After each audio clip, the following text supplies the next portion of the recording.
안녕하세요, 토요일입니다. 네, 오늘은 CG 팀 작업을 할 때 좀 당황했던 경험이 있는데 그 얘기를 좀 해보려고 합니다. 첫 번째로 팀원이었는데 같이 3D 파트를 일하는 분이었어요. 그런데 일을 할 때 어디서 배웠느냐에 따라서 좀 다르기도 하고, 그리고 다른 회사에 있을 때도 어떻게 일했냐에 따라서 좀 다르긴 하지만, 저 같은 경우는 기본적으로 CG 작업을 할 때 그 네이밍이라는 것을 합니다. 폴더 정리를 하고 폴더별로 네이밍을 하고, 그리고 그 안에 파일 네이밍도 하고 버전 네이밍도 하고, 뭐 이런 식으로 날짜도 쓰고 그런 식으로 룰을 정해놓고 저는 작업을 했었어요. 그런데 사실 이게 일의 방식, 워크플로우라고 불러거든요. 그런 부분들이 있는데 그런 부분이 좀 다른 경우가 있었거든요. 그게 너무 심하게 있을 때 그때 좀 제가 좀 당황을 하고 팀원에게 좀 놀란 그런 경험이 있었는데, 보통은 그렇게 네이밍을 하면서 작업을 하게 됩니다. 그렇게 해야지 팀 작업을 할 때 서로 헷갈리지 않고 파일도 뭐 뒤섞이지 않고 서로 주고받고 하면서 작업을 할 수 있게 되거든요. 그런데 어떤 분은 파일을 이제 바탕화면에다가 저장하시는 분이 계셨어요. 근데 그 바탕화면에 그냥 계속 파일이 쌓이는 거예요. 그런 식으로 작업을 하고 다른 사람한테 그 작업한 거를 넘겨주려고 하는데 본인이 작업했던 것을 찾지를 못하고, 이름도 모르고, 버전도 모르고, 그 다음에 소스도 네이밍도 안 돼 있고 폴더도 정리가 안 돼 있고, 그래가지고 넘겨주는 데만 뭐 하루 이틀 걸리고 이런 식으로 작업의 기간이 계속 늘어지고 그런 경우가 있었거든요. 근데 저는 이게 너무 당연하게 해왔던 것들이라서 그런지 그게 되게 당황스러웠던 그런 기억이 하나 있었고요. 두 번째가 있는데요. 두 번째는 뭐냐면, 저는 원래 이제 3D 파트거든요. 3D 파트라서 마야를 주로 메인 툴로 썼거든요. 마야에 대해서는 사실 기본적인 기능들을 어느 정도 다 알고 있어요. 그런데 경력이 뭐 3년, 뭐 4년 이렇게 된 분이 이제 같이 일을 하게 됐는데, 그분 같은 경우는 제가 그 3년, 4년 된 그 경력자라면 알고 있을 법한 그런 얘기를 했을 때 못 알아듣는 경우가 있었어요. 예를 들자면 저 같은 경우는 리니어 워크플로우라고 해서 좀 생소하실 수 있겠지만 렌더링을 할 때 노이즈를 제거하기 위해서 쓰는 방식이 있어요. 근데 그 기능들을 모를 수도 있죠. 모를 수도 있는데 그거를 설명하기 위해서 필요한 렌더링 방식들 몇 가지를 좀 얘기했었는데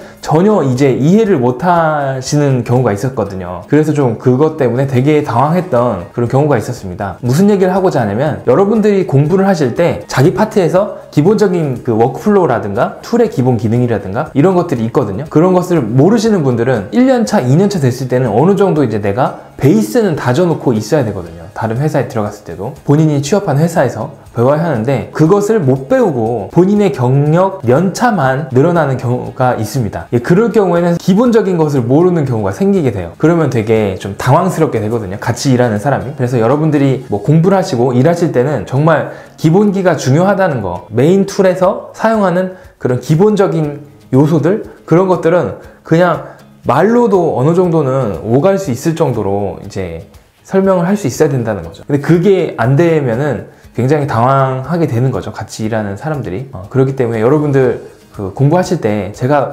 매번 이전 영상에도 좀 말씀드리긴 했었는데, 이 기본기라고 하는 것을 꼭 다져두셔야 됩니다. 공부를 하셔야 돼요. 관련된 지식들을 공부를 하셔야 돼요. 예를 들면 제가 기본적인 지식들을 어디서 많이 배웠냐면, 상순인의 CG 다방이라고 있거든요. 네이버에 있습니다. 굉장히 유명한데요. 이 네이버 카페에서 저는 V-Ray 관련된 렌더링 방식들을 다 공부하고 배웠거든요. 사실 누가 가르쳐 준 게 별로 없었어요. 저는 그 카페에서 배웠거든요. 여러분들이 이제 공부하실 때 그런 카페, 전문 카페들에 들어가서 배울 수 있는 모든 지식을 다 배우셔야 됩니다. 그렇게 해야지 실무에서 사용할 때도 좀 거침없이, 문제없이 쭉 쓸 수가 있거든요. 모르면은 그런 전문적인 카페라든가 전문적인 유튜브 채널이라든가 이런 걸 통해서 공부를 계속 하시면서 본인의 그 실력을 계속 성장시키고 기본기라고 하는 것들을 쌓아가셔야 되거든요. 그렇게 했을 때 여러분들이 그 본인의 연차에 맞는 그런 실력을 좀 갖출 수 있을 거라고 생각이 좀 됩니다. 해외에서 일하시는 분들은 또 거기만의